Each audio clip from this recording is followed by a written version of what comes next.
Bienvenidos a un nuevo episodio del podcast de Historia y más, donde estaremos hablando sobre temas interesantes en torno a la historia mexicana, así como de la historia mundial. El día de hoy hablaremos sobre algo interesante de las guerras y el comercio marítimo durante la etapa colonial a nivel mundial. Un permiso especial que se les otorgaba a personas de carácter privado y a piratas.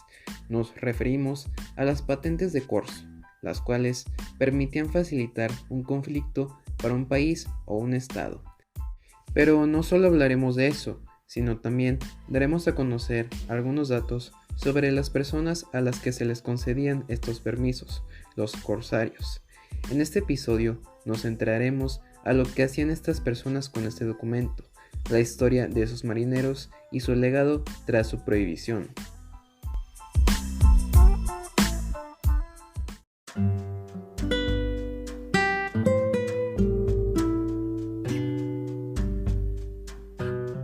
Durante milenios, las sociedades y civilizaciones de todo el mundo se han visto obligadas a reforzar sus estrategias e ideas militares, políticas, sociales y económicas, con el fin de mantenerse en pie y a la vista de todos. Un buen ejemplo de esto es la invasión y conquista de territorios y la búsqueda y extracción de recursos naturales, para luego hacerse una potencia mundial y no quedarse en el olvido. Pues si eligen esta segunda opción, es muy probable que desaparezcan de la faz de la tierra, o sean absorbidos por otro pueblo más grande y poderoso que el suyo, convirtiéndose así en solo parte del pasado. Algunas sociedades y naciones han tenido mucha suerte en haber sobrevivido hasta nuestros días, pues en gran parte sus antepasados se percataron de que tenían que evolucionar, primero moralmente y luego socialmente, si no, se quedarían estancados como pueblo. La exploración de nuevos lugares y territorios a lo largo de la historia ha sido en sí la causa principal de la evolución y expansión de algunos países, pues como ya mencionamos, la gran mayoría de estos sitios tenían y tienen recursos naturales que no se podían encontrar en tierras natales. Algunos de estos recursos van desde plantas, semillas, frutos y vegetales, hasta metales y minerales de gran riqueza económica y combustibles fósiles, como el petróleo y el gas natural. El descubrimiento de estos territorios ha significado, para quienes lo exploraron por primera vez, un despertar para la nación de donde provienen o por la cual trabajan, pues traería beneficios para ese país y para ellos, haciendo crecer la economía de dicha nación, introduciendo elementos nunca antes vistos en esos lugares, atrayendo a otras personas a llevar a cabo comercio con ese país y haciendo ricos a su pueblo, sus descubridores y a su gobierno. Pero para no perder esos beneficios, las naciones decidieron conquistar esos lugares que los mantienen vivos y hacerlos suyos, expandiendo de esa forma su círculo de influencia económica y política y manteniendo su hegemonía a nivel mundial. Todos los países potentes en ese entonces estaban haciendo lo mismo, conquistando tierras, extraer recursos naturales y crear rutas de comercio. Pero había algunos que lo hacían mejor que otros, pues unos conquistaron territorios geológica y geográficamente mejor que otros, mientras que unos cuantos obtenían pocos beneficios y querían más. Es por esta razón que existían tensiones y conflictos entre varios países. La guerra tiene un propósito importante: derrotar al enemigo y que el ganador expanda su influencia a su alrededor, y por supuesto, quedarse con lo que tenía su contrincante en caso de derrotarlo. Pero para ganar un conflicto así, el país necesita estar preparado para atacar a su enemigo. Debe de tener una buena economía, excelente preparación militar, un número considerable de soldados, numerosos medios de transporte militar y que estos estén construidos y blindados de la mejor forma. Cuando una guerra está transcurriendo, a veces los países se debilitan enormemente, pues sus recursos y combatientes son finitos, por lo que algunas naciones, con el fin de enriquecerse durante estos conflictos, e incluso cuando no están en guerra entre sí, mandan a un equipo especial de personas a tomar y robar los barcos de sus adversarios. Estas personas son conocidas como corsarios. Antes de entrar en detalle, veamos qué significa la palabra de donde surge este nombre, corso. La palabra corso proviene del latín cursus, que significa carrera. Según el diccionario de la lengua española, corso significa campaña que hacen por el mar los buques mercantes con patente de su gobierno para perseguir a los piratas o a las embarcaciones enemigas. En otras palabras, un corsario era aquella persona marinera que obtenía permiso total de un estado para llevar a cabo ataques hacia buques militares y comerciales de un país enemigo de dicho estado, con el objetivo de debilitarlo y obtener una ganancia que será repartida entre el país que le permitió el ataque y ellos mismos. Existe una notable confusión con los corsarios y los piratas, pues puede parecer que los dos hacían exactamente lo mismo, pero no es así.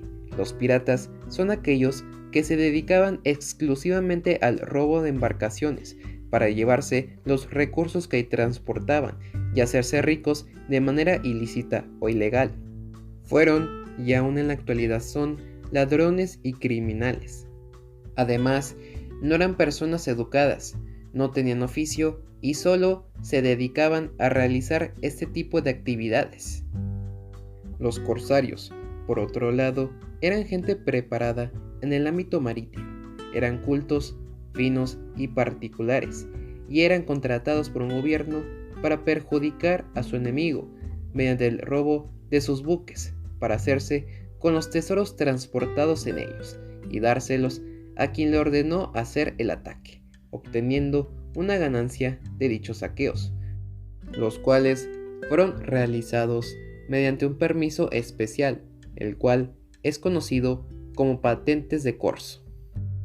Los patentes de corso eran documentos especiales oficiales, otorgados por un jefe de estado o un monarca de una nación a los corsarios, que servían para comunicar que estaba autorizado de manera legal atacar y saquear buques enemigos del estado que le concedió realizar dichos actos. Era un tipo de permiso que daba un país y que los libraba de ser perseguidos internacionalmente bajo el título de piratas, a excepción por supuesto en el país o países afectados por sus saqueos.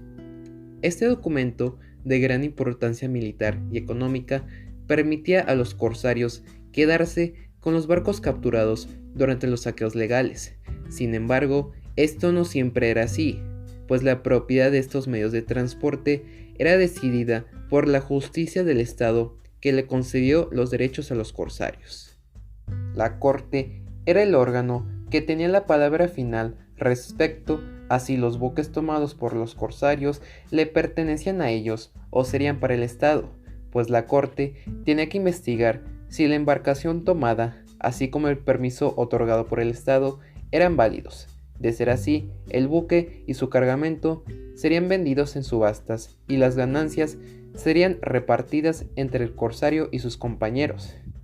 Si la transferencia de título de un barco no se hacía en tiempo, los dueños originales de dicho medio de transporte tenían el derecho de reclamarlo y enfrentarse a los corsarios por posibles daños hacia el barco. Como estos saqueos sucedían en tiempos de guerra, lo más adecuado era que fueran transferidos hacia las fuerzas militares de dicho país, pues les serviría para combatir a sus enemigos. Pero alguna que otra vez los marineros tenían suerte. Las patentes de corso, además, permitían cruzar fronteras internacionales con el fin de llevar a cabo el ataque hacia las flotas enemigas. Por si fuera poco, los términos patentes de corso y corsarios, que se usan para el documento y los saqueadores respectivamente, también se emplean para referirse a los buques capturados y a los recursos y tesoros en ellos. Además, estos documentos, a pesar de dar permiso de tomar barcos enemigos de un país, no daban el derecho de atacar a todas las embarcaciones. De hecho, el Estado que emitía el permiso especificaba qué barcos tenían que atacar y de qué país. Por último, los patentes tenían que estar a la par con las reglas de guerra internacional, por lo que los corsarios se comprometían a no hacer daño a inocentes durante la toma del barco, y de igual forma no dañar a los rehenes de las barcas capturadas. Si no seguían estas instrucciones, su patente de corso sería revocada, y los derechos que le otorgaban a los corsarios también, por lo que estarían expuestos a ser perseguidos por las naciones que ellos saquearon, siendo algunos de ellos arrestados y asesinados por dichos países. Las patentes de corso han servido para muchas naciones a lo largo de los años, pero este peculiar documento tiene sus orígenes, y tras su implementación fue evolucionando y cambiando a lo largo de la historia.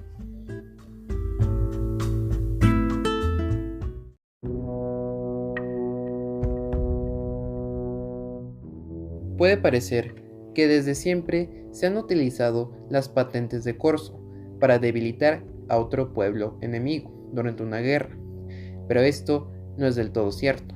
Muchos han concluido que el origen de este permiso surge durante la Edad Media, en Europa, cuando en ese entonces los reinos que gobernaban el viejo continente no tenían buenas tropas militares para pelear contra otras naciones y para proteger a su pueblo, pues no existían los suficientes recursos económicos para mantenerlos y los barcos comisionados se destruían fácilmente.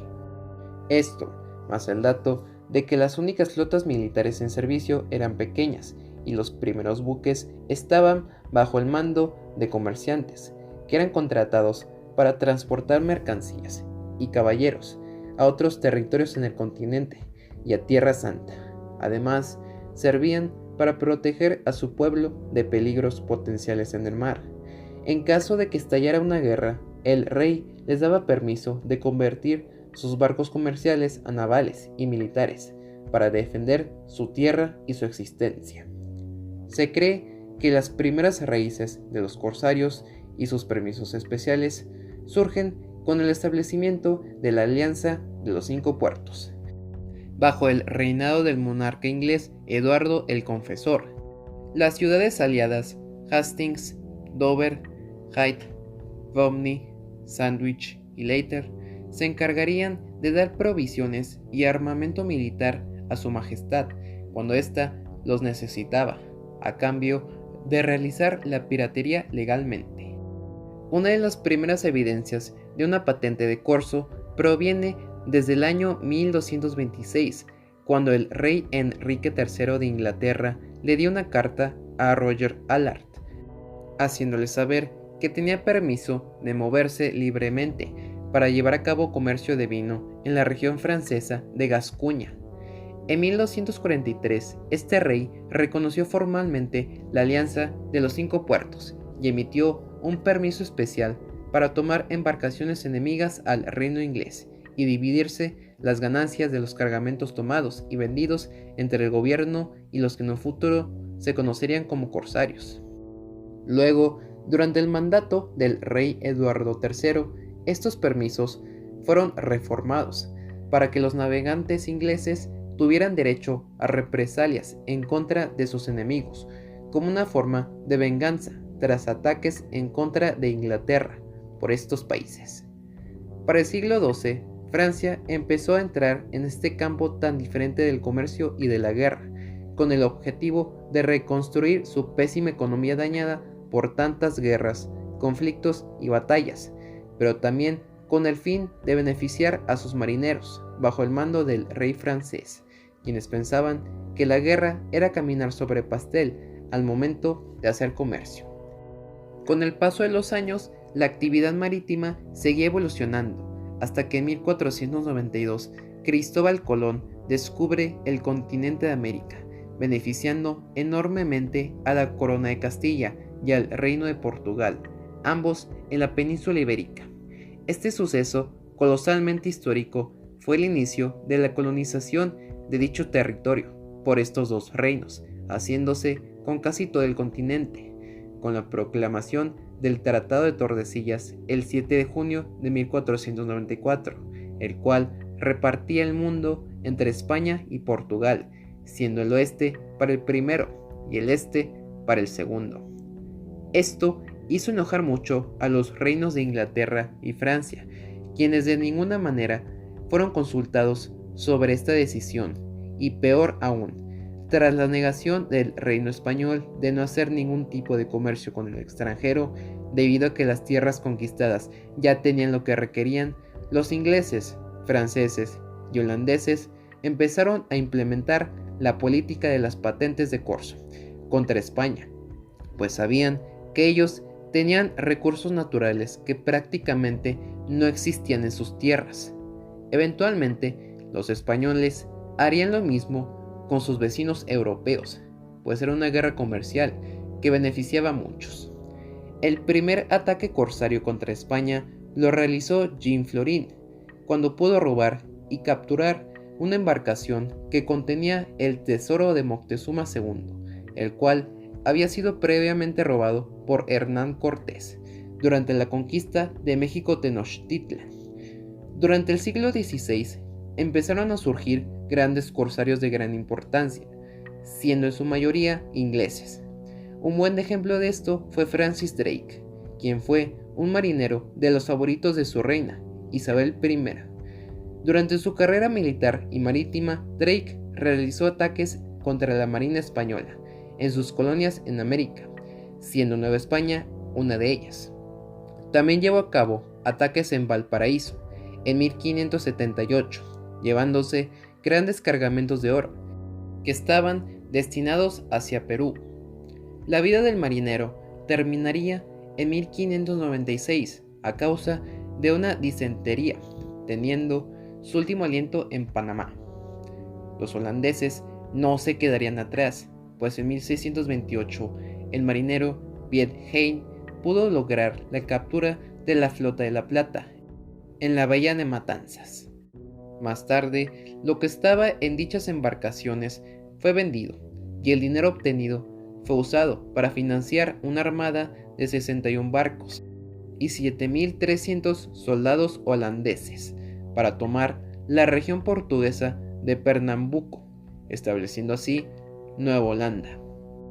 Para el siglo XVII, España dejó de ser la gran potencia mundial, siendo Inglaterra y Francia sus reemplazos, pues habían sobrepasado en economía y en preparación militar al Imperio Español. Pese a eso, las patentes de corso siguieron en pie entre ambas naciones, pero ya no eran tan fuertes como antes. En 1713 se firmaron los tratados de Utrecht entre varias naciones europeas, poniendo fin a la Guerra de Sucesión Española. Ahí se redactaron los primeros puntos en contra de las patentes de corso, declarándolas prohibidas. Sin embargo, no tuvo mucho efecto, pues dichas acciones continuaron haciéndose. Esto, además, abrió paso a Inglaterra a iniciar su hegemonía mundial a nivel económico y militar. A finales del siglo XVIII se desató la Guerra de Independencia de Estados Unidos en contra de los ingleses, quienes los tenían colonizados. Desde que inició ese conflicto, en julio de 1776, se proclamaron algunos permisos para atacar embarcaciones navales inglesas, para así debilitarlas y hacer difícil a sus enemigos el envío de soldados a la guerra. Esto benefició a los Estados Unidos, pues más tarde pudieron independizarse de Inglaterra. Durante la Revolución Francesa, la Asamblea de ese país declaró ilegal el corso en el año de 1792, pero fue una decisión en vano, pues aún persistió la actividad marítima de ese tipo en América, y principalmente ese país estaba envuelto en una guerra en contra de la monarquía de Luis XVI.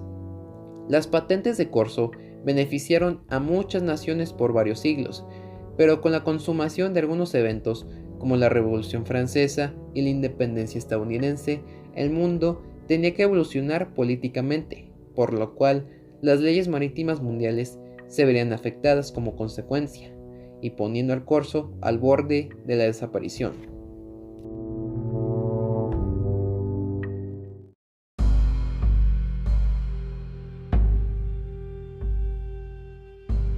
Las políticas de las potencias mundiales ya no eran las que tenían durante la etapa colonial, pues con la introducción de las ideas ilustres, así como el desarrollo de la revolución industrial, por ejemplo, dieron paso al cese definitivo de actividades marítimas ilícitas a nivel mundial, en las que estaba incluida las patentes de corso. El 16 de abril de 1856, tras el fin de la Guerra de Crimea, los países de Austria, Cerdeña, Prusia, Reino Unido, Francia, Turquía y Rusia firmaron la Declaración de París, en la cual se establecía la paz entre esas naciones tras dicho conflicto, pero además declaraba prohibido el corso. Es decir, ya no podían realizar ataques legales a embarcaciones enemigas a cierto estado. Tras la ratificación del tratado, iniciaron los trabajos de comunicar a otras naciones extranjeras la invitación de adherirse e implementar el plan en sus respectivas tierras. 3 países decidieron no optar por unirse junto a gran parte de Europa a la implementación de los artículos estipulados en este documento. Los países eran España, Estados Unidos y México. España aseguró que no veía bien la prohibición del corso, pues según ellos estaban muy ocupados para aceptar el cese de estas actividades, mientras que los estadounidenses mantuvieron una política en la que veían que el corso era indispensable para la supervivencia de naciones poco desarrolladas. Dicha política influyó también al Estado mexicano, y por ende se manifestaron en contra de este punto.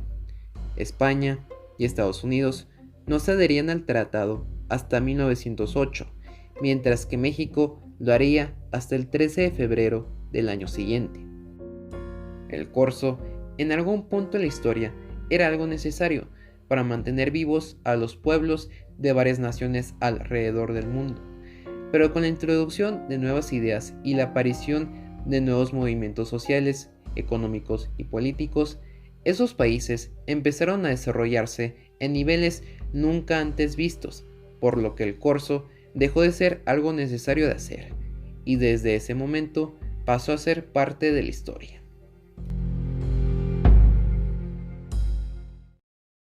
Este podcast fue escrito y producido por Diego García Cantú en el mes de mayo de 2021. No olviden darle like a este video y suscríbanse para traerles más contenido como este. Nos vemos en el siguiente episodio.